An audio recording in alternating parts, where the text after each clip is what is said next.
Hi everybody, Dr. Joey Renato again on Did You Know That? If you like what I'm doing here, please do like and subscribe. We've been ramping it up a little bit and we're going to be having a continuation of that.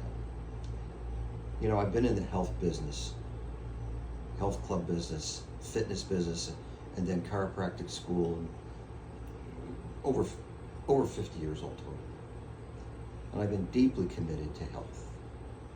Not the absence of symptoms, but health. And one of the things that we get so confused with the multitude of different dietary regimens, both weight loss and supposedly this is what you're supposed to eat, and vegan, vegetarian, omnivore, carnivore, blood type diet. I've studied them all. Here's a good starting point. If man makes it, don't eat it. There's a really good start. Now, I adhere to an omnivore diet, and I try to eat more instinctively. Dr. Viktor Frankl was a brilliant researcher many years ago, and I took some study work with him, and he said it takes 7 full generations for the body to actually alter how it digests and utilizes foods. 7 full generations.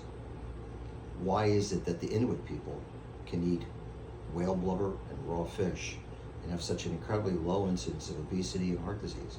Because their bodies have been genetically adapted to that over decades and decades and hundreds of years. So when we decide what we want to do, we have to take a lot of factors in consideration, not fad things. You know that foods that are wholesome and real foods make sense for us. But if you decide to do a diet that is so off the wall, you may adapt to it or you may not. I personally believe that you should eat foods that are seasonal and come to the area that you live in. That kind of makes sense to me, but that's not always possible. So your starting point should be, is it a whole food? Is it a food that is actually grown in nature? What's being done to that food during the growing process? This whole, natural, oh, this is a natural food. Well, most things that grow out of the ground are natural. It's natural chicken. Well, I've never seen an unnatural chicken, but there's a lot that you can do to chicken to make it something you don't want to put in your body. Again, do your research. Don't depend on somebody else. Don't even depend on me to do that for you. I'll give you data, but it should be you that picks up that package and reads it. Take the time to look at it.